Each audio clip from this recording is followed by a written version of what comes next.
So, along the lines of armor, obviously a big part of the episode was the tournament that was held for the air.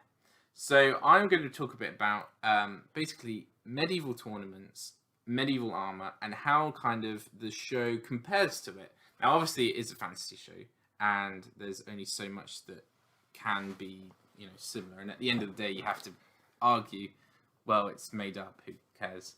But it's interesting, nevertheless, to kind of see how tournaments actually compared, because obviously TV shows and movies can give some misconceptions. So we see in the in the show that the tournament for the air is a week long. Now, actual medieval tournaments were, a fair few weeks. So that already, we're in safe hands. And there's a few interesting things. The one I thought was most interesting, and I'd be interested to see what you think about this, was this kind of mishmash of culture. Because we see a Colosseum setting with medieval knights, some in kind of more Eastern armor, some in more Western armor. It's a complete mishmash of culture. Obviously, as well, we see towards the end, kind of also like Byzantine costumes. So, I mean, what do you think about the kind of this mishmash of culture? Well, you've got to remember that in the world that it's set in, it's not like the Seven Kingdoms isn't the size of like England, isn't the size of France. It's a continent within itself. So we've got the Dornish, who are more Arabic-inspired culture. We've got the Reach, who are more French chivalry kind of stuff. We've got the Westerlands, which I would compare to the Spanish kind of culture, in a very much Spanish terrain, a rocky, dry, arid area. We've got the Vale, which it's very chivalry-esque, but more up in the hills. So maybe a bit more like Switzerland or southern French Alps area. Yeah. We've got the Stormlands, who are seen as rough, ready, but still in the main culture of the Seven Kingdoms, which is the faith of the Seven, and all of that. So we've got them. So these are all our knightly culture. And the Riverlands, who are more, I'd say, the most similar to like the English or the English-held land in France, maybe. Yeah. Because they suffer the most raids all the time, as you would get in the English-held lands. You got the Ironborn, who are like Viking reavers, don't often wear full plates of armour. They're very light because they're on the sea all the time.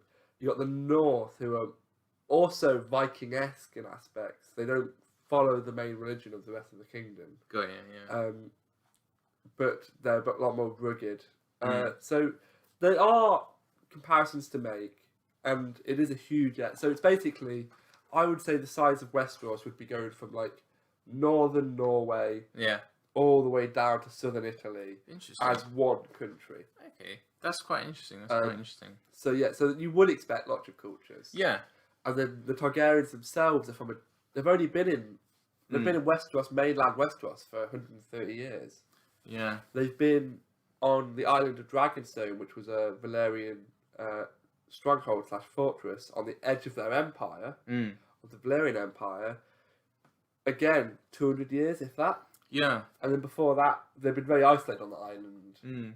And then before that, they were their own empire in a similar-esque to the very loosely based on the Roman Empire. There's certain battles in their history which are very loosely based off certain battles in the Roman Empire, especially with like the Eastern Roman Empire and fighting the Persians. They kind of have the Giscari, Slaver's Bay, are the Persian equivalent in this world.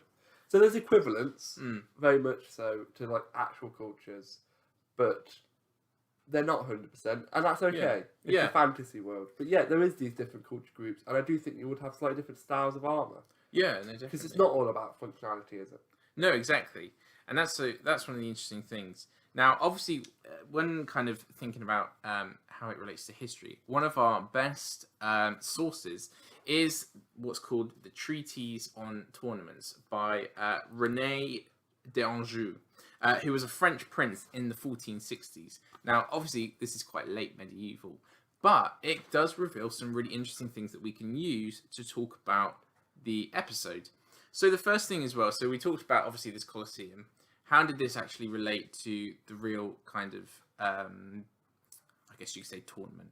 Well, it was unlikely that towns or cities would have a kind of an arena coliseum in the way that we see in Game of Thrones. What would happen is that the way that René discusses it, a tournament would occur when a prince, baron, knight, whoever it was, challenged another. So that would be kind of your main event. But then around that, anyone would be able to participate in jousting, archery, bohurt, and all various different types of events. They would then both agree on a town and place to erect a stadium. Now, these would have been made of wood. So that's where we kind of see a big difference. But, so going back to kind of how they came about. So it was very, very much so honor-based. You would have, like I say, a duke send who was known as the King of Arms, would send a tawny sword to another duke, saying, I challenge you to, say, a joust or a fight or whatever it may be. He would then have to decide whether he would want to accept or not. If he doesn't accept, then René says about that he must say that there are people far more honourable than he who should take this offer, and all this kind of chivalric nonsense to kind of save honour, save face. And then essentially if he did accept, then he would take the sword and they would then proceed to the next stage, which was to elect judges. So that's something that we don't see in the show. Obviously, we see the king watching, and there's kind of the stadium of kind of the royals. So would you not get tournaments to celebrate? They call it name days in the show, but birthdays or you would by all means, but obviously at the heart of it, it is a competition. So, and that's something that I guess that you maybe don't really get from the episode, which is that that obviously people are coming to fight for prizes, and so there were judges. Now, what would happen is that the people involved, I guess the two main people would each choose two judges each, and they could be knights or squires. And essentially, what would happen is that once those people were chosen, their heraldic coats of arms would be painted and placed in all four corners of the arena. So what would then happen is that then the person who's hosting would then give a grand speech. Now, we do see the king do that, which, again, very accurate. So in the treaties of the tournament, it says an example of a speech, and it's very similar to the one given in the show. It's, all about kind of propaganda. Yeah, essentially. But unlike the show, tournaments were bound up in certain rules and regulations. You couldn't just wear whatever and do whatever and, use whatever. There were certain tricks and regulations and rules and restrictions that had to be met.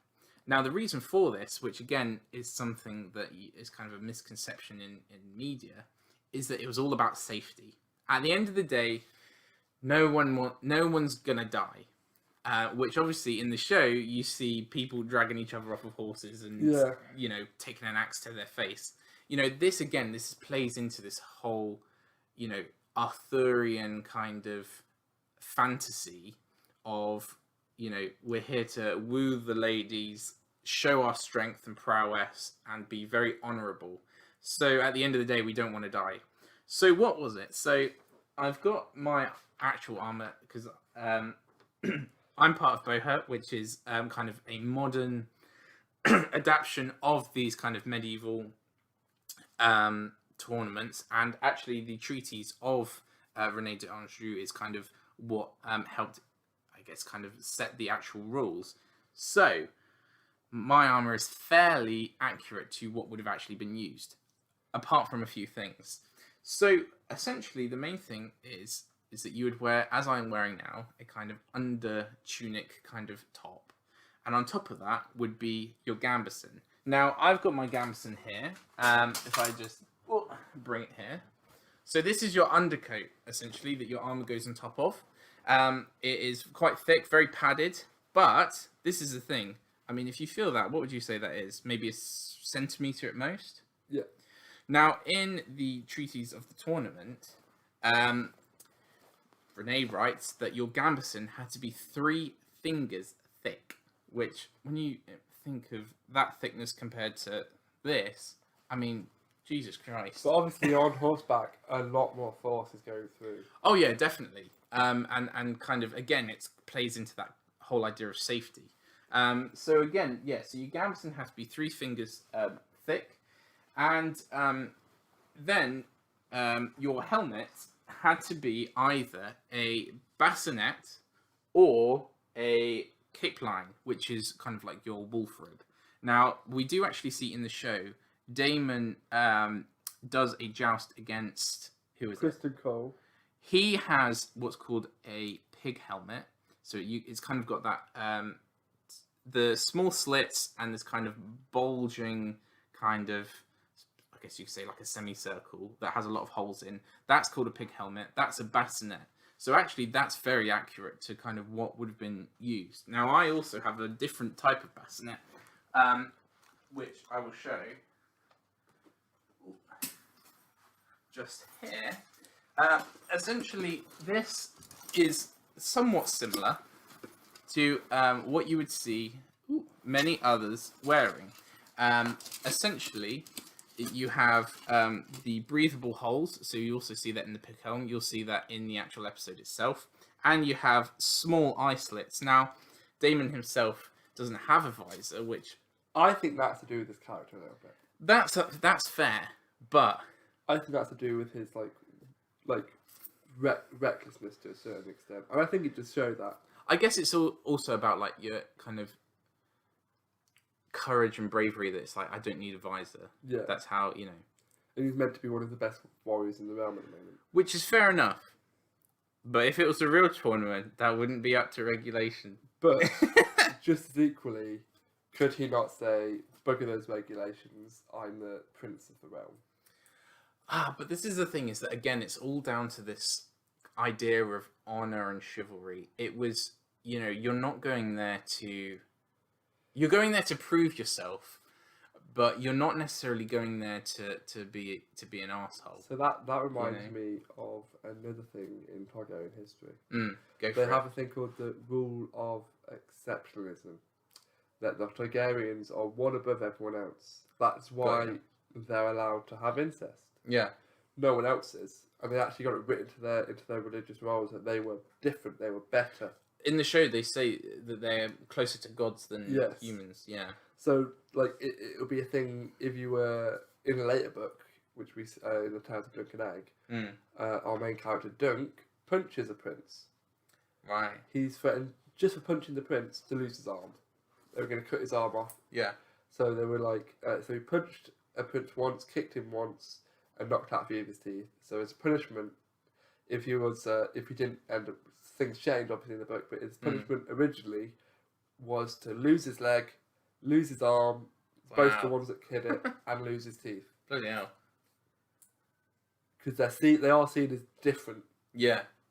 That's interesting, and that's something that I guess you don't really see in this, primarily because the majority of people joining tournaments were knights, barons, kind of Everyone else aristocrats. we saw were lower ability being knighthood, going all the way up to the prominent nobles of the realm, the Baratheons, the Tarlyns. I mean, obviously, most famously, the Black Prince was a keen tournament goer, as was actually as well, I believe, Henry VIII. Henry VIII, yes, was definitely keen. But again, they all kept with this kind of honour and chivalric. I do think there is, especially with Henry VIII won the Black Prince, there is little things where like they bent the rules for him. Yeah, I mean, quite possibly. Or people would like cow their lamps a bit. Yeah. Like, there is definitely. They do bend, not to as big an example in the show. No, yeah, definitely. But they do bend the rules. Yeah, definitely. But even in the show, compared to the book, the tournament is a lot more chaotic than they are in the books. They have different formats of tournaments in the book. They've got the classic like pyramid kind of thing where like knights knock out rounds until there's one person left, or they have 5 champions, and like there's 5 champions, and you choose one of the champions to go for, and the 5 champions left after the end of the week or the 2 weeks. Are there. So you start with 5 champions, and then once you win, you become a champion until someone knocks you off your seat. That's interesting. As well as there being certain traditions, like you don't have a melee at a wedding. That's the thing in the books. So like one of our characters is a hedge knight, wants to go to a melee because he's better in the melee than he is in the joust. And they go, who would have a melee at a wedding? There is certain taboos also set up in the culture of this world as well. That are slightly different. That aren't as mentioned as much in the show, I think. That's interesting. I'll get back to that about kind of the knockout stuff, because that's something that's almost actually quite similar. But if I go back to one of my potential qualms about the show was when we get to the understanding of, again, protection. Now, one of the problems I've always had with my helmet is gaps. Now, again, this is always an issue, is gaps. Now, obviously, on my helmet, where this comes forwards, you can kind of see that underneath here, there's a gap that leads straight to my kind of chin/neck. This is very tricky to overcome. And one of the things that I see in the episode, time and time again, especially in the tournament, is these massive gaps around the neck where there's no aventail. So that's what... It's more annoying because they do it for some of them, but not for others. Somewhat, yeah. But there's just... It's not even like... It's like you can see skin. It's not even that there's like a hood or anything. It's like just pure skin. It's like you're asking to be beheaded. None of them have an aventail. Now, this is something that was really prominent in kind of the medieval era, was to connect your helmet to some chainmail or to some plates through an aventail, which is kind of a cloth hood that would be connected, and this protects your neck. So I've got on the back here to protect my neck a piece of plate. There's I know that some people also underneath the chainmail also have plated armor as well to protect it. Another way that you can protect it is through what's known as a gorget. A gorget, which I also have, is a plate. So these are pauldrons that to protect your shoulders, and underneath here is plated armor. This is actually titanium, which is not too accurate, but it's cheaper.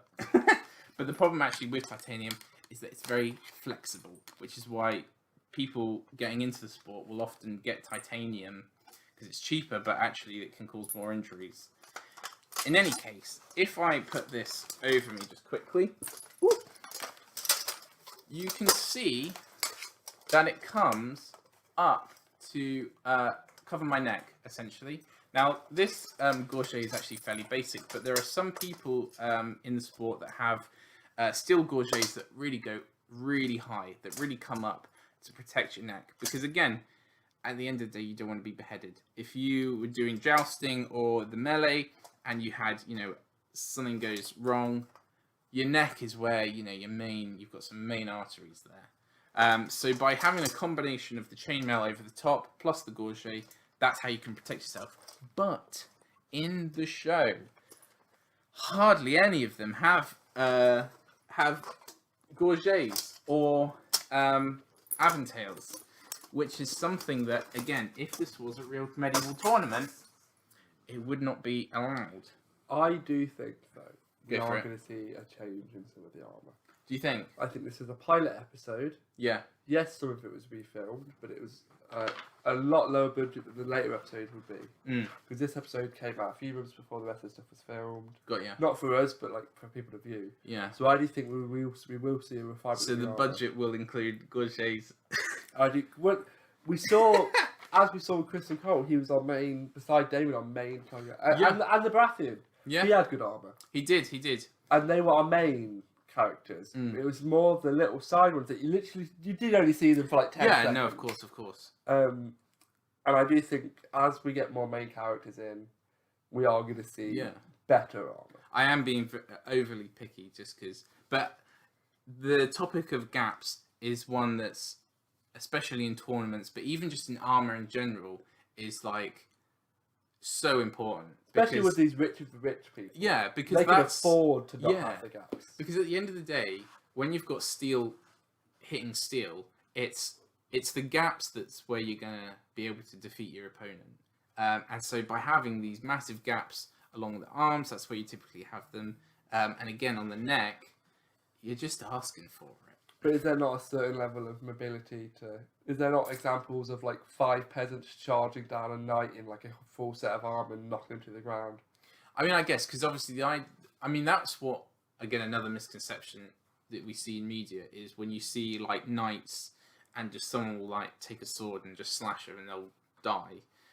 More so when knights fought, it was about getting them to the ground, grappling to them to the ground, and then knife to the throat or knife to the eye. Exactly, through the eye hole, or not in the neck, or necessarily wherever. Kill them. Yeah. Hold it there. And... Well, that's the thing, because obviously at some point we see that actually it's quite useful, and almost in the same way, like almost like a Geneva Convention, that actually you wouldn't kill nobility, aristocracy, because of how valuable they were, whether for information, whether for money, ransoming. So actually, the whole idea to defeat a knight was really just to get him on the floor, because like a turtle on their back, once you're on the floor in full armor, it's and you're exhausted. I also think later on as history carried on, ransoming started even happening with non-nobility. No, definitely. I know it definitely happened with mercenary troops to a certain extent. Yeah, I can imagine so. Anyone of relative importance, or men at arms instead of just pure men. Yeah, would have definitely have been not ransomed. Every time. But sometimes they were definitely ransomed. No, definitely. So we've covered. You've got your gambeson that's 3 fingers thick. You've got your bassinet, as we've seen. You would have an aventail or gorget, which obviously we don't see in the show, but never mind that. We see some. We don't see others. Okay. But what we do see in the show that's also very accurate is another condition, which essentially is that your van braces and rear braces are put together. So if I grab mine, a lot of people when they have their arm piece will have 3 separate pieces. Now mine are all attached through leather on the inside, which means that you only have one arming point. So that's where it attaches to your gambeson. So it means that you can just slide your arm in, and it's all on fine and easily. And it also reduces, again, gaps.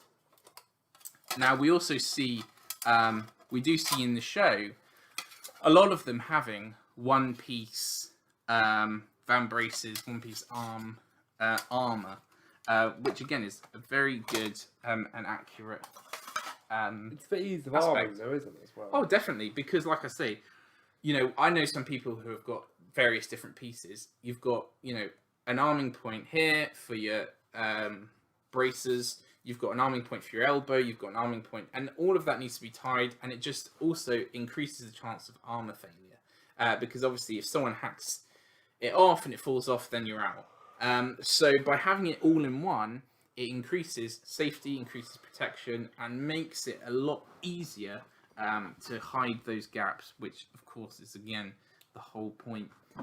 So quickly just going back to the helmet, if I just grab that, one thing we do see, which actually is one thing that is, I suppose, quite good about Daemon's helmet, is that, so on his helmet he has like these dragon wings, doesn't he? So actually in the rules and regulations, we see that you're allowed what's called mantling. So that's where you're allowed to have things coming off of your helmet that signify who you are. Now, one of the most common ways which you see is almost like almost like a rope around the top, like a cloth, like, I don't know how to describe it, but like a rope going round that's coloured, and then sometimes you have like a bit of cloth coming down. You typically see it. It was actually used most prominently in the Crusades to actually cool down helmets, because what they would do is they would soak these mantlings in water, put it on the helmet, and it would cool down the metal and cool down your head. But obviously, what you can do is obviously have your own colours, whichever you may choose, and you can have your coat of arms, obviously, on the cloth bit that comes down itself. So we actually see in his helmet these kind of He has kind of like a horsehair backing with the black, which and was red. allowed, and you could have that obviously if you could afford it. Would you ever see in a similar thing? You saw the high tower knight with like a tower on top, or Yeah, that's an it's interesting often one. in a culture where people have like whole lions or birds. Yeah, I'll show a photo, but you do see, I think antlers is quite a common one coming off. So you do see, depictions of various different things for more ornate pieces of armor. And yeah, you're fully allowed it. Now, the particular one about the helmet that's in the kind of the shape of the tower, that's quite an interesting one that I'm not overly too sure about. You do have armor that's got, say, brass pieces that kind of depict, like maybe like a cross or whatever it may be. But having it in kind of the shape of a tower itself, not so sure. Their hereditary is a tower. Yeah, no, that would make sense. I guess if you could, I'm guessing it was. It didn't look like it was made part of the helmet. Like it was more of a. Yeah, I mean, if it, like a plaster cast on top or something. But yeah, like I can't remember where this is from. It may be from the books at some point, or maybe from something else I read in history. It may just be something from random culture, where there's a tournament going on, and this professional tourney knight who's really good, but chooses to lose because he bets on it. Okay. To annoy one of the more like hincy-pincy noble ones who isn't that good but very wealthy. Yeah. He knocks his mantle off on purpose. Interesting. When tournament, he aims for it and knocks it off on purpose. That I can see as being quite a cheeky kind of, because again, that's your heraldic. That's your kind of symbol. Could you see it that's to identify you? Yeah, I could definitely see that being a thing. To kind of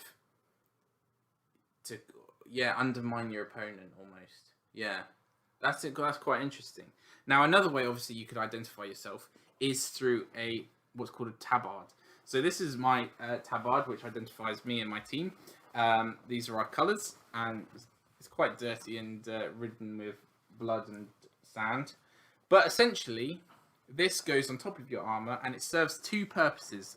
One is that it can hide your gaps, which again means that your opponent has to work a bit harder, because rather than them being able to see where's the best places to attack you, a tabard covers that and makes it a lot more difficult. What it also does, again, is kind of with this, with the mantling and the helmet extensions, is allows you to again identify yourself amongst other knights. So we've done the armor. Moving on to like the legs. Into what it's. They were pretty good, I thought, from the legs. Yeah, the legs actually. What you see again with the opponent of Daemon is that the kind of curious skirt. Oh, that's right. I was going to talk about that. You can either have a brigadine, which is what I've got, or a curious. Now, essentially, that the difference there is whether it's a single plate, which is kind of your later medieval, or multiple plates, which is what I've got, which looks. Where is it? Something along the lines of. I don't know where it's gone. Well, it's plated anyway. Just show the inside of that. It looks somewhat. Without the black padding. Yeah. I mean, it looks somewhat similar to the gorget. Essentially, it has a studded kind of cloth covering. It then has underneath it a series of plates that allow it to kind of move about. So it's very good for mobility, very good for kind of dispersing kind of pressure and kind of the power of attacks across your body. So you could have either one of those. So, from below the waist, however, the rules simply state that you can pretty much wear whatever you want. So, I have my leg piece here. This is what you may see. Again, it's got various plates to allow that maneuverability. A lot of people think that, again, another misconception is that armor was extremely restrictive, that you would, like, kind of waddle around. But actually, you can run, you can jump, you can do whatever you want in it, really. And essentially the rules govern that whatever you would wear for battle is whatever you would wear in the tournament in terms of your legs. I do think you would get, as we saw in the show a little bit, legs that were more focused on the armour on the front than the side necessarily. Yeah. Or more focused, pretty much no armour on the back of your leg. Yeah, no, of course. And I actually have a leg piece. See, because we also didn't see them wear the little booties, did we? Yeah. They weren't wearing armoured feet. Were they not? No. So, Christ. Here we go. I actually, I've now found my brig. So this is a brigandine, as we can see. So you've got various straps on the side that allow you to do it up. There's a bit on the back. But if I switch it round, you can kind of see all the different plates that allow it to move quite easily. And kind of, again, absorb those hits. You've got multiple plates, again, rather than the top to protect the back of your neck and kind of your upper chest. So that's kind of one way to have it. Another way would kind of be, it would look quite similar, but this piece here would all be one sheet. You do get some where it's like one sheet there, one sheet there. Yeah. Less segmented. And you can get more segmented as yours as well. Yes, no, true. Yeah, you can get. That's a very like Eastern, I find, a very Eastern armor where you have a lot of small pieces of plate that's then kind of tied together or moved together. It allows for, again, that great maneuverability. So back to the legs. So that was the kind of the top of the leg. This is kind of for your shin. These are your shin pads. And again, as we see, is that the back of your leg is relatively uncovered. Again, this is for maneuverability. But if you're in a joust, obviously your opponent's coming head on. So it's really unnecessary to have any more armor than you necessarily need. Yeah. There are other pieces of armor that will have an extension that can fold around the back. But again, the majority of armor will quite simply have a gap at the back. I wonder in Joust whether they'd sometimes even neglect wearing the armour on their back. Yeah, that's interesting. I mean, quite possibly. I guess the only thing is that obviously The fall. Yeah, true. The fall. But would armour help in a fall? You're still hitting the same amount of force hitting the ground, aren't you? Really. I would say it may even focus it towards some areas. I mean, I would say in personal experience that it does. That the plate and the gambeson in combination kind of does pad you a bit when you go to the ground. You can't feel it as much, that impact. Because we saw a couple of big falls, didn't we? Yeah, no, of course. Yeah, I reckon so. But obviously with the brigandine, it's a two-piece anyways. Otherwise, what would you kind of tie it onto? And then with the cuirass as well, that's very much so, again, almost like a one-piece that you kind of fit into, or a two-piece that, again, connects to the back. But then you have, after your legs, you then have what's called sabatons. Which no one was wearing these in the show. Now, the reason for that is that sabatons are used primarily in melee to protect your feet from polearms. And kind of anyone stepping on them, which obviously is something that you don't get in jousting. In jousting, your feet go into the stirrups. You need a lot of control. Even though we do then see a melee after that joust. Yeah. But this is that melee was planned. No, true, yeah. But the idea is that anyways, you wear these sabatons to protect your feet from blows coming down to essentially stop you from breaking your foot, essentially. And yeah, they're quite effective in doing so. So that's kind of your head to toe of armor. But what about weapons? Now, I have here a sword and shield. Oh, you were going to complain about the Morning Star? Yeah, the mace. So, here we go. So firstly, the sword. Now, this is what's called an arming sword. So they're a lot lighter than swords used in battle, and also a lot less sharp. We can see here a rounded edge. In bowhurt, it has to be as round as a coin, and that was kind of very similar to back in the day. Essentially, no sharp edges, very blunt, and also quite different to actually what this would have looked like, because the treatise states that your sword must be 4 fingers wide. So this is only Not with that. Not even 2. So double the width of this, and it must be. It must not penetrate the eye holes of a visor, and thus must be as wide as 1 finger. Now, obviously, this is barely a quarter even of a finger. Surely some people must bend their rules to an extent as well. Maybe. Little bits of bribes here and there saying... Oh. Yeah. But again, that comes back down to safety. Now, I'll put a picture on, but essentially these swords, these tournament swords, were almost rectangular because they couldn't have a pointed edge, so they kind of come up and then across. They were extremely thick. We're talking about, a good few centimeters thick, obviously a fair few inches wide, incredibly heavy. But again, this whole idea was to protect you and protect who you're fighting. The alternate was a mace. Now, we see in the show a mace... There's a ball on the chain. Which is a ball and chain mace. Now, those did exist. We do have them in manuscripts and we have examples of them. But there's kind of a misconception that they were, amazing. But they were only used very shortly in terms of, other weapons.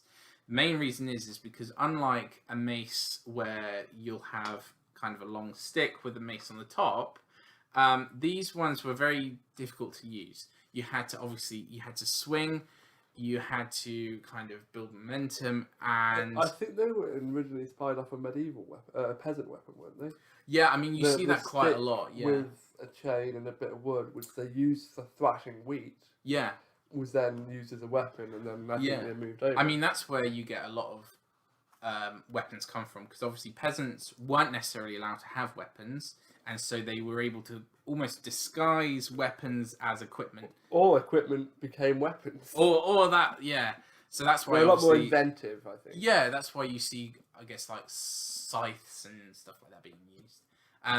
Yeah. So were they effective? Not really, because again, you can't stab. You can't. It's very long range combat, and it's very easy to kind of break the distance. Yeah, to go against, because as soon as it loses its momentum, they don't even have the benefits of another long range weapon, a spear. Yeah, spears are quick, easy to make, easy to equip. That's why spears were such a useful thing. And also, what you find as well in certain manuscripts that talk about it is that you end up just actually hitting yourself with the little stick. As you're trying to pull it back. That's just so. So there's one thing is also quite similar, is that Daemon is using his normal sword. Yeah. He's using a Valyrian steel sword, which in this world is incredibly sharp, incredibly light. Yeah. And basically, they say can slice through normal steel if catching it directly. Wow. And he's using that. So he's using Dark Sister. Mm.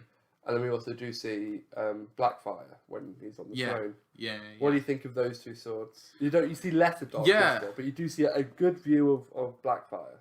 I mean, the swords it's a very pointy. It is a very pointy sword, which you do see. You do see swords that have very thick bases by the crossguard that then go down to a single point. It had a very wide crossguard. Again, something that we see all the time. This is a very almost Viking-esque sword, very short very short crossguard, very big pommel, which you kind of, once you get into the later Middle Ages, kind of... One thing I think we'll see with Dark Sister and Blackfire is they're very meaningful swords. Yeah. They mean a lot to the Hungarians, and they are kind of a symbol of authority within their family. Yeah. So they are very decorated. They're obviously named, which is a big thing with named swords, especially in Norse culture. Named swords were a massive thing. Oh yeah. I'm not sure how much it carried on into medieval. Yeah, no, it did. It definitely did. Yeah. But we will show you some pictures of the swords according to their descriptions in the book. The show is pretty accurate with them. There's one thing I'm not sure if you noticed with Blackfire is that the blade kind of goes like starts like here and goes doop, and then it goes down a bit. Now that's an interesting thing because obviously, you know, the base is where you kind of your strength is. So to come out and then go in, that would almost make a weak point here, if you think about it. So when you're hitting, when you're hitting here, the force exerting on this part here, this is where your strongest bit needs to be. So the way that it then comes in, but again, that still supposedly has different property to no, exactly, steel. So I think it is a fantasy. It is a fantasy show. So you do accept certain things may just be slightly different. Yeah, it's like exactly. We don't really see an evolution in the Game of Thrones world because there's this whole thing with dragons halting their technological advancement because dragons just overpower everything. Yeah, no, exactly. Is there anything much you'd like to talk about armor or weapons? I would like to talk about the shield because there's another misconception, which is that shields were almost flimsy as hell, almost made of balsa wood. That shield would have definitely been made on this show. Yeah. So I have here a shield. This is quite a large shield, kind of a bit larger than most, but somewhat accurate anyways. Now you had very different types of shields. Now in medieval tournaments, shields like this would have been a bit smaller, and they would have been called punch shields. And basically they allow you to punch your opponent. So usually they were in kind of this shape, where you would hold an evolution from the kite shield, wasn't it? Exactly, but you would hold the kite. We typically think you'd hold it like this way, and you'd put your arm kind of like that. Whereas actually, for a punch shield, you would have it this way, and you would have your arm across. That way that you can actually then punch with this part of the shield. So that is interesting, anyways. But I mean, this shield here. And it's a decent shield, but it's a good thickness. Now there's a fair few scrapes and cuts on this, and I've taken many a polearm on it. Never have I ever seen a shield break in one combat, like one lot of combat. Yeah. I'm sure over time. Oh yeah, over time by all means, but then you'd stop using it with the safe. Yeah, but you could hit this with my sword as hard as you wanted, and it will not smash in the way that we see it in the show. And that's quite a big misconception that whether it be someone hitting it with a mace or a polearm or whatever it may be, that they just obliterate. That doesn't happen. These are reinforced. They are, tightly packed together. So what are the layers of your shield then? What's this top layer you've got? It seems like a canvasy... Yeah, it's kind of... This is obviously to be able to paint it. Yeah. This is obviously something that a lot of people would have because, again, it's another way to identify yourself. This symbol here actually means protection and defense, but I'm looking to change it. So if anyone's got any ideas, please send them in. But essentially, it is... Again, like a canvas that's put across, almost like what you would find on like an art canvas. Yeah, that's stretched across, and that's kind of clamped down using the bits around the edge, which are kind of this kind of rubbery seal that's then would it have been leather through? Yeah, it would. Yeah, I mean this is actually probably leather. I say it's rubber, but this is kind of almost like a. No, it's not leather, but all right. And then you would have a good strong wood. Now, what that wood would be. I've got a little poem for you. Go on. So this is a poem in the book. Oh yeah. Oak and iron guard me well, or else I'm dead and doomed to hell. Well, there you go. Which is a shield rhyme, as they call it in the book. Well, I mean, I'd be interesting to know actually. I'd have to look it up, but because would you get ever? There's a big thing with like having iron rimmed shields, or iron. Obviously, these would be iron. Yeah, no, definitely. Definitely that you would have, especially in war, you'd want to do more damage, and so by having iron rather than leather around the edges, obviously that does a lot more, and it's in terms of protection as well, it's a lot better. But yeah, so I reckon, because I can see there's a bit of wood poking through, so actually it is quite hard wood, but again, like I say, I've taken many blows. There's many scrapes and scratches on this, but never have I ever seen one obliterate. I do know a thing they did with some shield manufacturing. I'm not sure in what period, because I know the Romans definitely did it in the medieval period. Go for it, as well, where they would have multiple layers of wood facing different directions. Yeah. So if there was a weakness, say like, because wood has weakness in it, you follow the grain of the wood. If there was a grain going this way, there's another one just below it going that way, another one just below it going that way, another one going that way. So you split your grain so that it will never, even if it happened to split at the top, like might be happening a little bit here, it would never go all the way through. Yeah, no, definitely. I would definitely agree with that, and that's probably... Because anyone that knows woodwork will know that you follow the grain of the wood when you're doing woodwork. No, of course, yeah. So that's that. Now, you said earlier about the tournaments, that was it, the knockout. So actually, another thing that that's in the treaties is about the prizes, because at the end of the day, it is a competition. Now, what's really interesting is that it kind of is quite similar to what you were saying. So there are 3 prizes that would be given for jousting. So you would get a gold rod. So this is your 3rd place to whomever strikes the best lance blow. So not necessarily who wins, but like it's almost like your golden boot in football, like whoever plays the best. Man of the match. Exactly, yeah. Then it's kind of like, it's an interesting, like, another prize, because almost I would say it's a bit of a meme, this one. Because you get a ruby for whoever breaks the most lances. So you almost get awarded for being a bit rubbish. So, similar thing in football. In my football club, it's called the donkey. The worst person in the game is called the donkey. So. There you go. And then, of course, then you have your top prize, which is whoever lasts the longest in the list. So whoever ultimately, in the knockouts, whoever wins. So there's some serious money going into these, and these were, widespread across England, France, the HRE, Spain, Iberia, and they were widely popular. So there you go. There's kind of there's definitely some really strong similarities, but also some very strong differences. We don't see the winner in the show. Yeah, but that may be because the Queen just died. True. Now there is a tournament in Game of Thrones. Yes. With Robert Baratheon back in season 1. Yes. That's, I would argue, a lot more accurate to what a real medieval tournament would look like. You have those wooden kind of scaffolds. You have, in this one. Is it out of the realms of possibility for a king to build an arena-esque?